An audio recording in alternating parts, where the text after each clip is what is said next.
Hi everyone, it's me, Arden Lee, and in the last couple weeks I have been reading The Way of the Psychonaut by Stanislav Grof, MD, PhD, which is assigned to me by my teacher, and it has been blowing my mind so far. Wow, this book has really been incredible. Stanislav Grof is a depth psychologist who he's now in his 90s, so his work has been going on for a long time, and he is someone who specializes in explaining spiritual awakenings, spiritual crises, and through sessions using controlled sessions using LSD with his patients, and sometimes holotropic breath work later on in his career.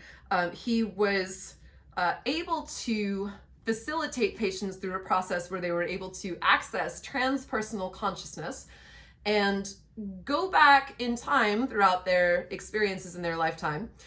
Very relevant to me, obviously, with my work in timeline therapy and the work that I do in the Repatterning Project.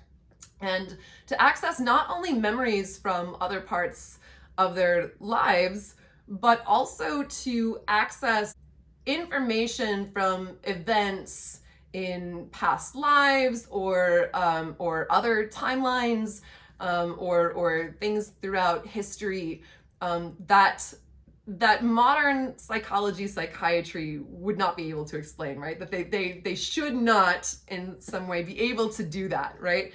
But Stanislav Grof has been proving that people have been doing this for a while, and that it's been incredibly healing for them in their experiences, if it is properly facilitated, right? So obviously a lot of this is very relevant to my interests, and it's really, really cool. But the thing that I was most shook about, you guys, is there is a part of this book, toward the end, there is a chapter called Spiritual Emergency. And Stanislav Grof describes a bunch of different kinds of spiritual awakenings, essentially, that can happen to people, categorizing them, by their, different observable characteristics. And, basically saying that these are things that often would normally be pathologized in people, these experiences, right, by the mental health industrial complex as we know it today, right? But that actually, they're, for the most part, incredibly healing and transformative if they are properly understood and integrated, right? And there's this part where he is quite clearly talking about the twin flame path, right? And wow, you guys, I just have so many feelings about this, right? I agree with most of what he says, but I'm really interested in further unpacking and importantly, further explaining what is going on, because, naturally someone for whom the twin flame path is happening, it's an incredibly confusing experience. It's incredibly disorienting, and it's really hard to tell what is going on with you because everything in your reality starts changing, right? And it's very hard to trust what you know and what you understand. And that's true, I think, of most spiritual awakenings, because when the pillars of our reality have been shattered in some way, it's hard to know what to trust. So a lot of self-reported twin flame experiences can sound very grandiose, extravagant, even delusional, perhaps, right? So I want to unpack a little bit about what he says about this, but I also what's important to me is I want to show how, if this is viewed through the proper frame, through the proper lens, all of this makes sense for what's happening, right? And since a big part of my mission is to make clear, to explicate the twin flame path, so that others who encounter it in their lifetimes don't have to go through all the same confusion that I went through in order to figure it all out, right? So like, I really like a lot, like I like and I agree with a lot of what he says here, but there's, it's lacking the framework perhaps through which it can best be understood as something that is happening to us in our, in our reality, and not quite the the self-reported, perhaps grandiose delusions that people who are going through the experience, like, I think it's very hard to articulate what's happening, right? And I think I think I'm extraordinarily lucky in some senses, that I have a pretty neurodivergent brain that that can approach and understand what's going on, you know, due to autism. Everything, the model needs to be complete for me to believe and understand it, right? If it doesn't make sense to me, if the math doesn't all check out, if there are pieces of information that conflict with one another, then I don't feel like there has been any resolution. I need to understand how something can happen. So in some ways I feel very blessed that this path happened to me, because I think I have a unique capacity for understanding it and for explaining what it is and how it's real. So I'm just going to go ahead and start reading from this, and then I'll unpack a little bit around what I think about it. So he calls this psychological renewal through return to the center, right? Does that remind you guys of anything that we've maybe talked about in some of these twin flame videos, right? So here's what he says. I'll just go ahead and read it. Another important type of transpersonal crisis was described by California psychiatrist and Jungian analyst John Weir Perry, who called it the renewal process. And he cites some works of Perry's where he called it that, dating all the way back to 1974. You guys, I cannot imagine going through a twin flame initiation in 1974, like before the internet even, right? Oh my goodness, where would you even, what would you, I mean, it's bad enough, you know, me going through it starting in 2016 with all the misinformation that was on the internet at the time, but goodness, I couldn't even imagine. Due to its depth and intensity, this is the type of psycho-spiritual crisis that is most likely diagnosed as a serious mental disease. Thanks. The experiences of people involved in the renewal process are so strange, extravagant, and far from everyday reality that it seems obvious that some serious psychological pathological process must be affecting the functioning of their brains. So, okay, we're going to reconcile this in this video, right? It does not have to be that way. But as we will see, is this type of psychospiritual crisis that provides the most convincing evidence against the proposition that holotropic states are products of pathological process afflicting the brain. All right. Individuals involved in this kind of crisis experience their psyche as a colossal battlefield where a cosmic fight is played out between the forces of good and evil, or forces of light and darkness. They are preoccupied with a theme of death, ritual killing, sacrifice, martyrdom, and afterlife. The problem of opposites fascinates them, particularly issues related to the differences between the sexes. They experience themselves as the center of fantastic events that have cosmic relevance and are important for the future of the world. Their visionary states tend to take them farther and farther back through their own history and the history of humanity, all the way to the creation of the world and the original ideal state of paradise. In this process, they seem to strive for perfection, trying to correct things that went wrong in the past. After a period of turmoil and confusion, the experiences become more and more pleasant and start moving toward a resolution. The process often culminates in the experience of hieros gamos, or sacred marriage, in which the individual is elevated to an illustrious or even divine status and experiences union with an equally distinguished partner. So obviously I was pretty shook reading this. This indicates that the masculine and feminine aspects of the personality are reaching a new balance. The sacred union can be experienced either with an imaginary archetypal figure or is projected onto an idealized person from one's life, who then appears to be a karmic partner or soulmate. At this stage of the process, these glorious experiences are interpreted as a personal apotheosis, a ritual celebration that raises one's experience of oneself to a highly exalted human status, or to a state above the human condition altogether, a great leader, a world savior, or even the Lord of the universe. This is often associated with a profound sense of spiritual rebirth that replaces the earlier preoccupation with death. As the process approaches completion and integration, it usually brings visions of an ideal future, a new world governed by love and justice, where all ills and evils have been overcome. As the intensity of the process subsides, the person realizes that the entire drama was an inner psychological transformation and did not involve its external reality. Okay, first of all, rude.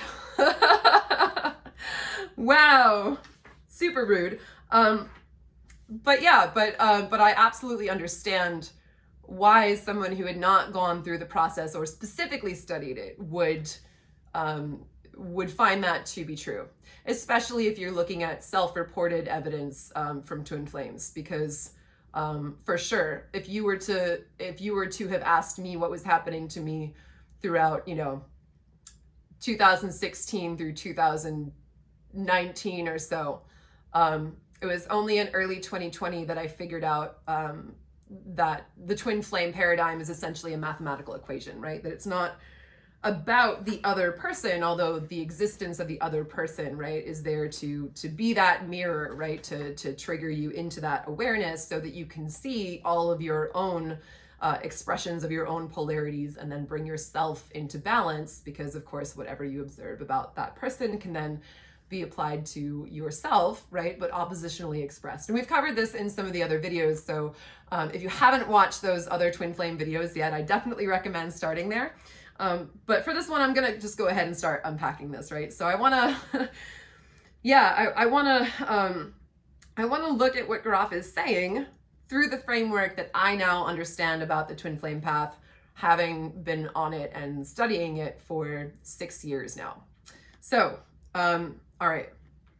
Individuals involved in this kind of crisis experience their psyche as a colossal battlefield where a cosmic fight is being played out between the forces of good and evil, or forces of light and darkness. All right, we'll start there. So that was true for me, right? But the way it's phrased there, it sounds like a bit of an exaggeration. What was really happening with me that I can explain now is, it's funny, I remember a very pivotal moment in my path where I was texting with a friend of mine, and I was really upset. I was real mad because I felt very strongly that I didn't have any support in my spiritual awakening, that I was all alone, I was living by myself. I felt very much that wound of not having anyone in relationship with me taking care of me, right? That all I had wanted my whole life was just to like have someone there for me that I could rely on, who would have my back. And I very much felt that that wasn't present for me, and I was real upset about it. And so I remember texting a friend of mine, and at some point, and I'm complaining about all of this that's going on, and I was, just going through this harrowing process, and again, like supporting myself, healing from my trauma, and just really going through the ringer. And at one point, she said to me, Arden, I understand that you don't feel supported right now, but I'm not trying to make you feel bad, but you're complaining that, your crush isn't texting you, or, you don't have you're not in a relationship, you don't have anyone there with you. But I've been texting you for the last 2 hours. I'm not trying to make you feel bad about it, but, maybe it would be a good idea if you focused on the things in your reality that are at least closer to the thing that you're looking for, right? Energetically. I know I'm not your crush. No, it's not exactly what you want, but maybe focus on the things that are, focus on who is showing up for you, and, what we focus on increases. And I was like, wow, I felt like a jackass naturally. And I remember what I said specifically, I said, it feels like the light and dark are fighting each other real hard right now. And I said, I want to believe that things can be better, but there is so much evidence to the contrary in my past, right? And then all of a sudden, there's something that shifted in my mind for me. And all of a sudden, without even thinking about it, I typed, as I was texting her, I said, of course, there's evidence of my old beliefs in my past, because I had my old beliefs when the past was happening. And if I were to create new beliefs within myself now, perhaps those new beliefs could create a different present. And all of a sudden I saw it. I saw how my brain was a bad scientist, cherry picking the data of my experiences for the things that felt familiar with it. And this is one of the key realizations that that led on to me creating the Repatterning Project. And just quick plug, by the way, the next Repatterning Project starts this summer, July 10th. So you can check out the repatterningproject.com. You can reach out to me if you're interested in the course. Obviously, it's been wildly transformational for me and for a lot of other people. So I'll just throw that out there. But yeah, that was really key. So what I experienced as like a cosmic battle between light and dark within me, right, was, again, if what I'm noticing, what I'm seeing in my reality, what's familiar to me, the only thing that I've ever known, right, is trauma, rejection, hurt, abandonment, betrayal. And that was certainly true. I'd been through a lot of abusive situations, not only in my childhood, but also, you know, in relationships that then mirrored it growing up, etc., you know, throughout my adulthood. And yeah, all of a sudden I said, all right, well, if I start to notice where people are showing up for me, you know, like my friend who's texting me tonight and being supportive of me. And if I start to put my focus there instead, and I start to consciously notice more and more and more of it, then yeah, what I focus on should then increase, right? If my beliefs and what is familiar to me is what affects how much evidence my brain selects for, then I can change those things and I can start to see a change. And I did, right? So yeah, a cosmic fight is being played out between the forces of good and evil, or forces of light and darkness in one psyche. Yeah, I experienced that, right? But that sounds grandiose, but for me, it was actually very simple and it's very easily explained, right? If there are things in our experience that are familiar to us or that shape our beliefs about the world, or the things that we notice or the things that we tend to be sensitive to, then of course we're going to pick up on more and more of those things. Our brain is going to select for what is familiar, right? And as we add to more and more evidence of those experiences, then it just snowballs, right? So that's essentially like, that's the crux of what repatterning is about. Repatterning is about like, all right, well, let's stop giving weight to those. Let's do whatever we need to release that pattern of experience, you know, from a place of you know, healing grief and transmutation. And then let's install beliefs that support the things that we want to see evidence of in the world, right? Which is really hard when you start doing it, believe me, especially when you've been through so much trauma and then you're trying to like grit your teeth and just notice and be thankful for anywhere where there's anything positive, right? But it works. It does. Yeah, it sucks at first. It especially sucks when you're trying to repattern your beliefs around your relationships with men in the fall of 2016, when Trump is going around, you know, and they're all bragging about sexually assaulting women and then gets elected as president. But I never shy away from a challenge, right? So there's that.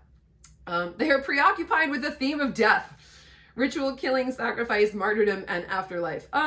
Ritual killing, sacrifice, martyrdom, that didn't show up in my experience so much, but the song that I first wrote and started writing before I had even heard of the twin flame, the idea of twin flames, right? But right after meeting my twin flame was a song on my last EP called The Death of Me, right? And I did have this very strong sense that kept showing up in the following months about death being like death of the ego in service of sacred union, right? That you're gonna have to, you know, kill the egoic idea of who you were before. And thank goodness I did, right? I was a pickup artist. You know, I was pretty cringe back in that day. And that something new would be born from there. So that checks out somewhat. The problem of opposites fascinates them, particularly issues related to the differences between the sexes. All right, so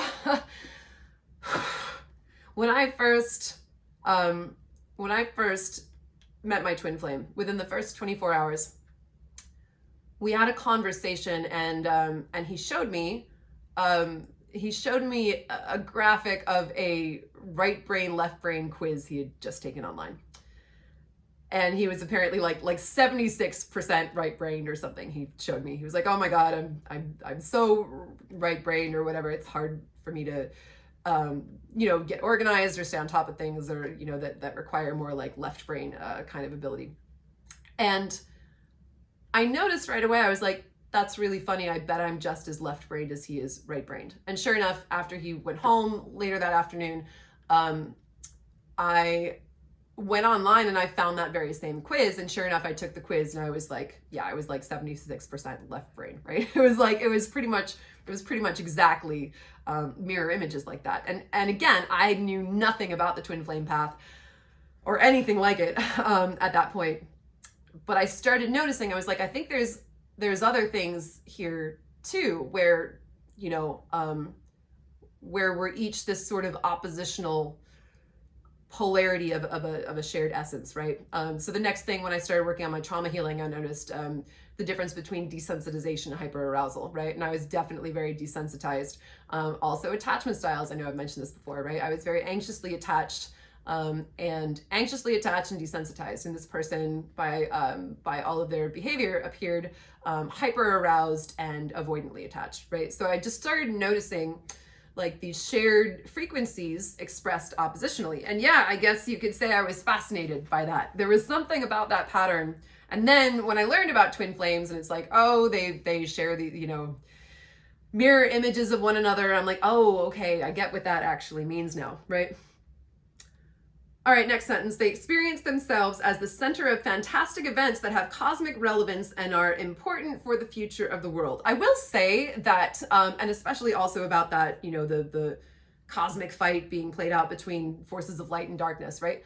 When this first happened to me, I really didn't know what was real or not real, and I didn't want to rule anything out, right? If you're in the middle of a spiritual awakening and your reality has already, like your idea of reality has already been shattered, then it's like, well, yeah, I don't know. If everything I knew about reality is being proven to be wrong, then who am I to rule out at this point even the most outlandish ideas, right? And there were certainly things, ideas in the beginning that I was, open to without really committing to it. I didn't want to rule them out because, like, I don't know, what if they were true, right? But I didn't really attach to them either. I just kind of entertained them as notions, right?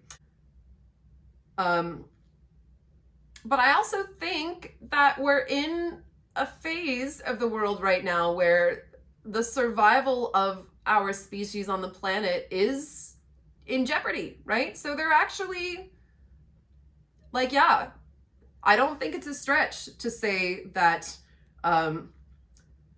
there are events happening that are important for the future of the world, right? And if I have experienced an awakening that allows me to see my reality more clearly, I'm seeing the sort of patterns that are governing, right? And we're talking specifically, what I'm talking about is like sustainability versus non-sustainability, right? Versus exponentialism, right? Can we create systems that support the functioning of our planet and the health of our planet, or are we going to keep going in the unsustainable patterns that we're already in, such as natural resource extraction that gets turned into waste and pollution, right? Taking the resources, the non-renewable resources from the earth, and essentially turning them into trash and polluting the earth, right? With capitalism, the wealth gap growing ever and ever greater, right? Where the wealth is piling in the bank accounts of a handful of multi-billionaires while minimum wage hasn't been raised since an embarrassingly long time ago. These are unsustainable patterns that will lead to societal collapse and possibly to global collapse if we don't address problems with climate change and making sure that we keep our planet a healthy place for everyone to live, right? So yeah, I do think that there are actually big events that have cosmic relevance, just saying. Okay, their visionary states tend to take them farther and farther back through their own history and the history of humanity, all the way to the creation of the world and the original state of paradise. Yeah, so certainly through my own timeline, right? A lot of my awakening involved me going back and just looking at my own history and coming to an understanding about how all my patterning had formed, right? How all of the events that had happened throughout the course of my lifetime had led to shape me into the person that I had become, and how I could go back and correct those events, right? Not actually go back, travel back in time, but travel within my own psyche and reverse the imprints that had been made upon me if those imprints were not actually serving my well-being and my functionality, right? And that's what I do. That's also what I facilitate within the repatterning project. With in my one-on-one sessions, if my clients choose to work one-on-one with me, we use timeline therapy to go and find those original sources of those imprints and reverse them if they're not working, right? So that certainly tracks. So through their own history, right?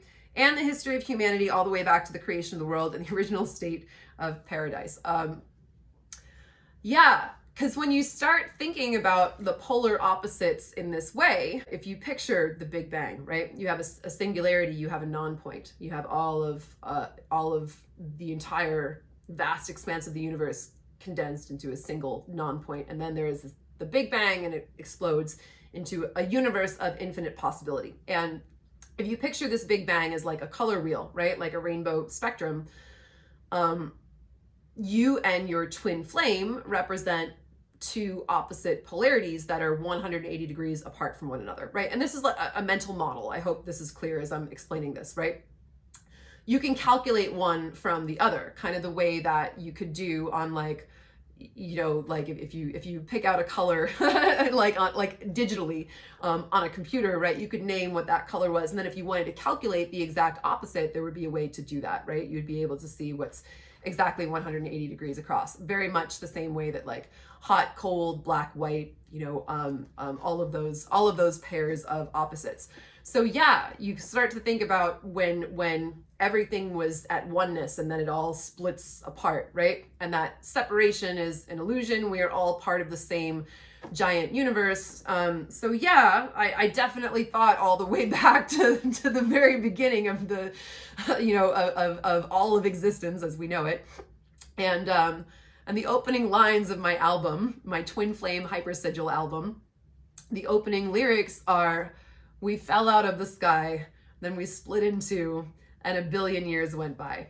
Oh, I feel so high, because the death of me was the day I came alive. Oh, polarity, do you see the shape of you in the negative space of me?" Yeah, so, all right, after a period of turmoil and confusion, the experiences become more and more pleasant and start moving toward a resolution. Well, yeah, I mean, you get accustomed to navigating it better. You start to understand what's happening to you. Roughly 4 years, not quite, but just under 4 years after I originally met my original twin flame catalyst, I understood the mathematical equation behind it, right? It took me 4 years to get there. So yeah, that was, now that I understand what's happening, it's a much more bearable experience. It was definitely really destabilizing when it first happened.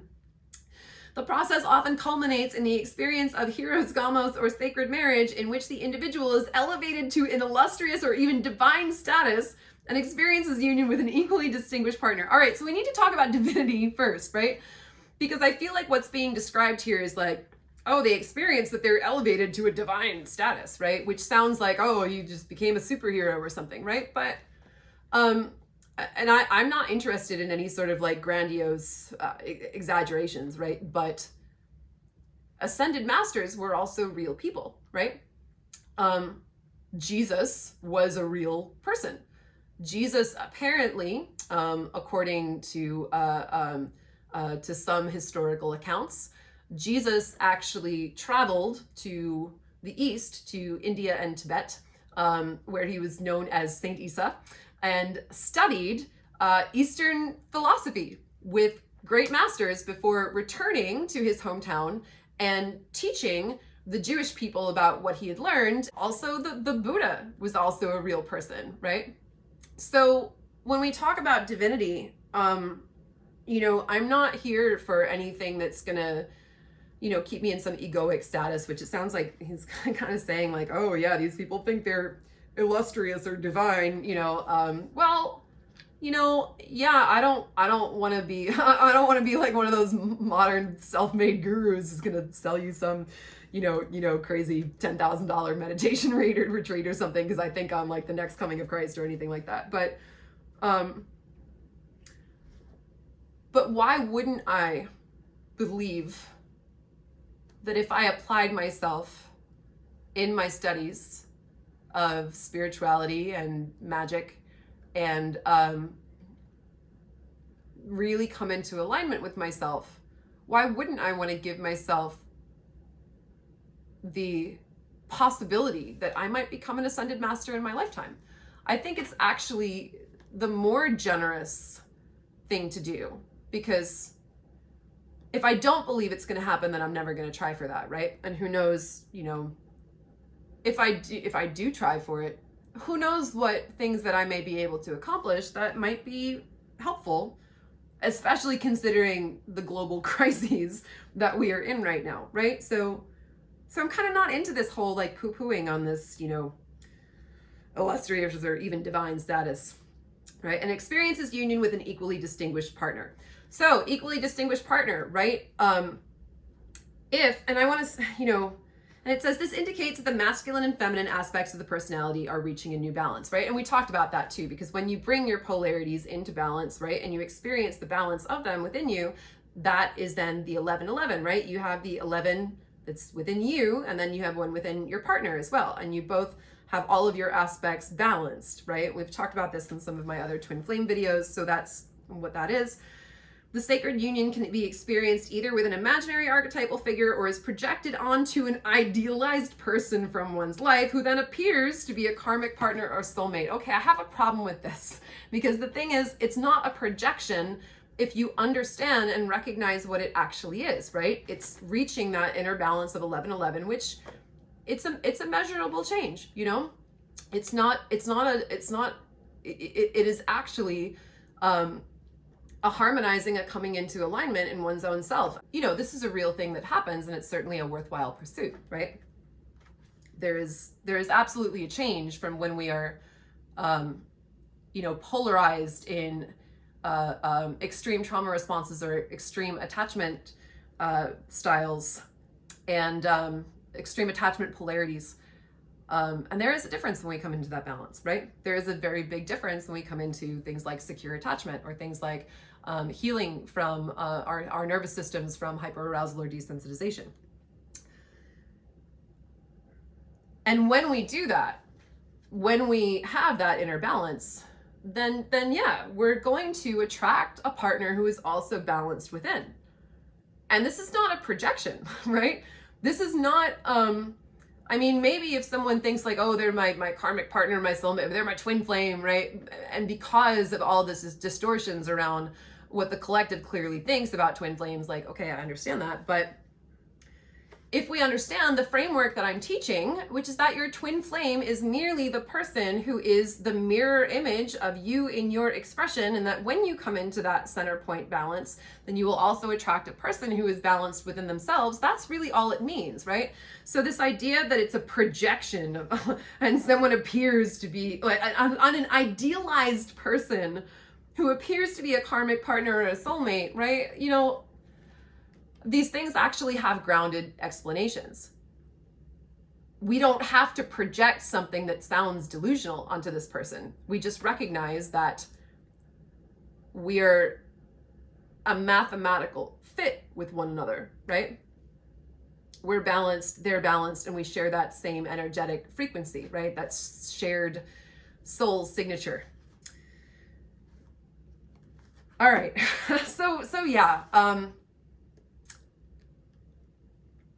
I get where, maybe people who were having their spiritual awakening twin flame paths in the 70s, maybe it was confusing back then, again, especially with, I'm sure what was with the dearth of information accessible about it.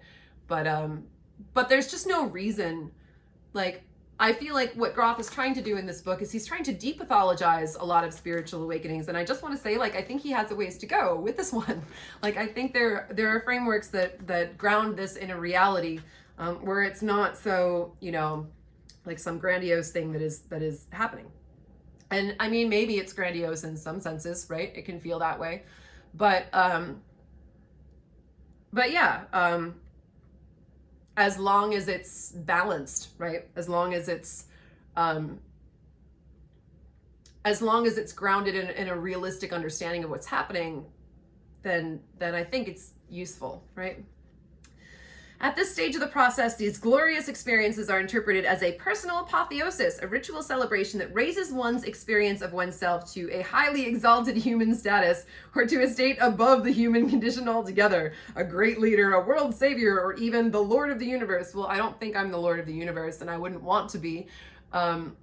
Power over is not sustainable, right? Anytime we have that increase, right, that's an open loop system, right? Power over. Yeah. But I do want to be a great leader. I want to be a great leader by example. And I think that part of what being a great leader means is sharing information with people that helps them to navigate their own experiences and come into better alignment on their own, and to model that, right? So yeah, of course I want to be a great leader.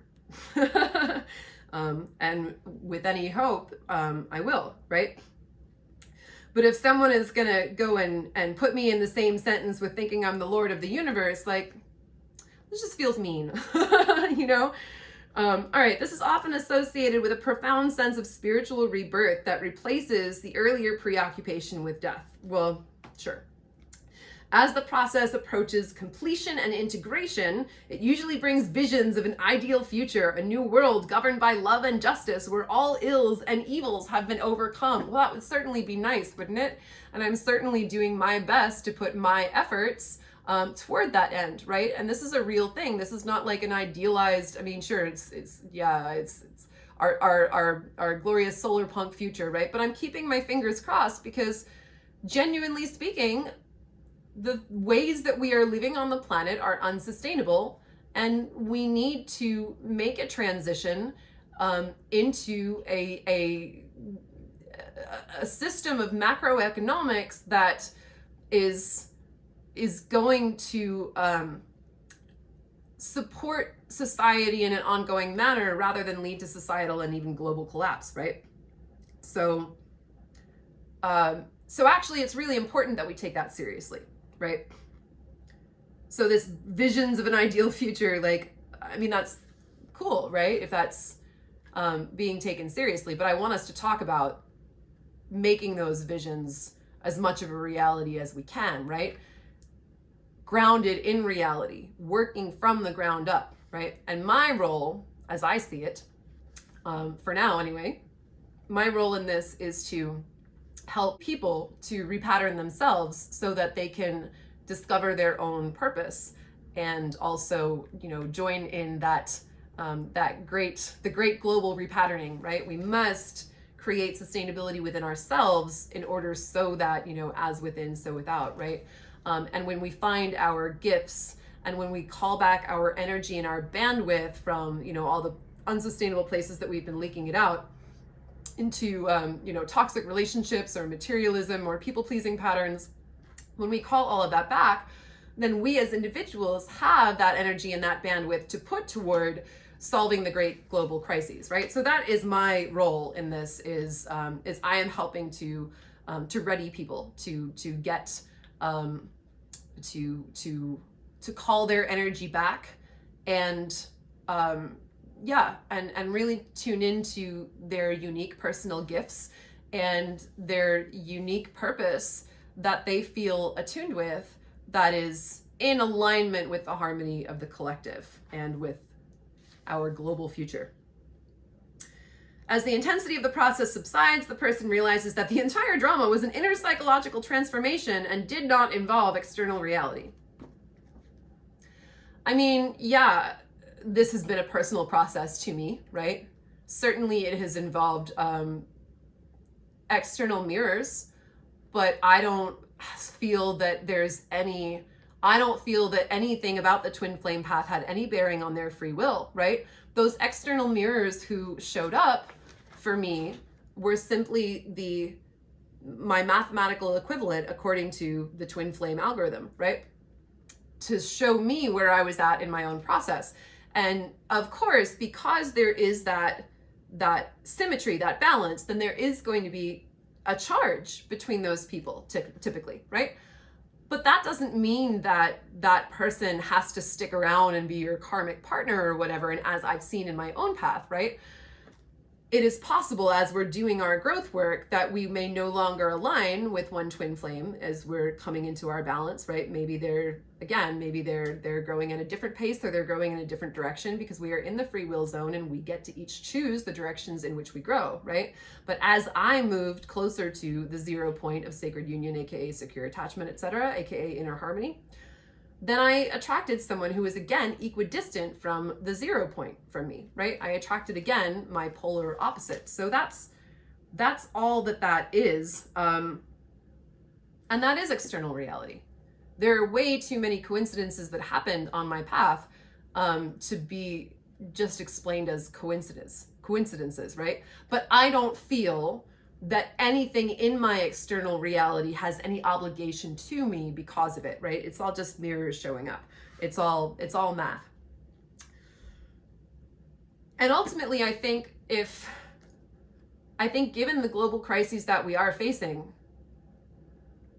I would rather personally err on the side of believing in my ability to be a great leader, and maybe even to become an ascended master in the course of my lifetime, if I really work at my practices, and live my life in alignment. And I think those beliefs, like, this is why I'm a chaos magician, Chaos magic means I choose the beliefs that lead to the outcome that I want, right? So I actually think, as someone who has come out of a lifetime of trauma and being gaslit and being dissuaded from believing in herself in many ways, I think these experiences that are kind of talked about with a sort of attitude of, grandiosity in this book, I think these beliefs actually serve me better than not, because if I believe in this narrative and then I act in alignment with positive leadership qualities, right? As long as I have like people around me to keep me in check and make sure I'm not just like, being super egoic or anything about it, right? As long as I have people around me keeping me accountable and making sure that I am in alignment with my intentions, then I don't see how this is not a good thing. I don't see how it's not a positive thing that I went from being a pickup artist, just going around and taking a bunch of like sexy glamour photos, right? I don't see how it's a bad thing that I went from that to someone who believes in her own ability to perhaps influence for the better the global course of events in whatever small way she can, right? And it's not going to be me alone, naturally, obviously, even though there may be times where it feels like that. Obviously it's not. There are many people who are working at these ends, and I'm not deluding myself into believing that I have all of the answers, because I definitely don't.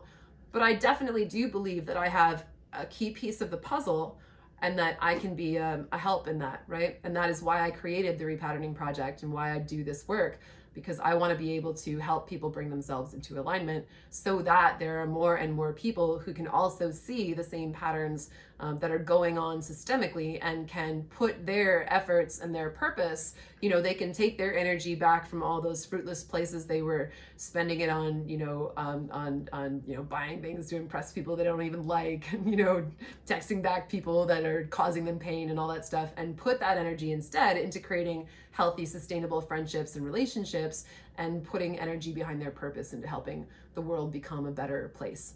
And I think more of us should be doing that, because climate change is a big issue.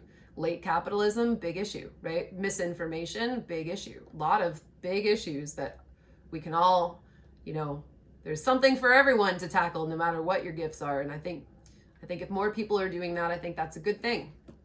So yeah, I appreciated seeing all of that written out here, and it definitely helps me to know I'm not alone. That someone who doesn't ever in this book refer to the twin flame path at all, or twin flames at all, could describe this experience of rapid awakening and you know, being fascinated by the problem of opposites between the sexes and these forces of light and darkness playing out with their psyches, and they're imagining that they're going to become a great leader and achieve their inner balance of their masculine and feminine, and then they're going to call in a partner with that same balance, you know. Yeah, that was a pretty wild experience to read. So that part is for sure validating. But I think we need to start like changing what we mean when we talk about these things, because yeah, it might feel like this great big cosmic battle, right? But there are explanations for all of this that are in grounded reality. Maybe not all of it. I can't explain every single coincidence, but certainly all the key points, you know. Yeah, this is a very real phenomenon, and it does not have to be looked upon as a projection or a delusion. Yeah, it's for sure real, but definitely we're not given access to those frameworks, which is where I come in, where I make these videos, and I hopefully help people to understand what the twin flame path is really about and how to navigate it. So hopefully I did a little bit of that in this video. Hopefully you enjoyed it. And thank you guys. I super appreciate you watching. Let me know what you think in the comments. Do you have any other questions about the twin flame path you'd like to see me answer? Leave a comment, let me know, and appreciate you. See you next time.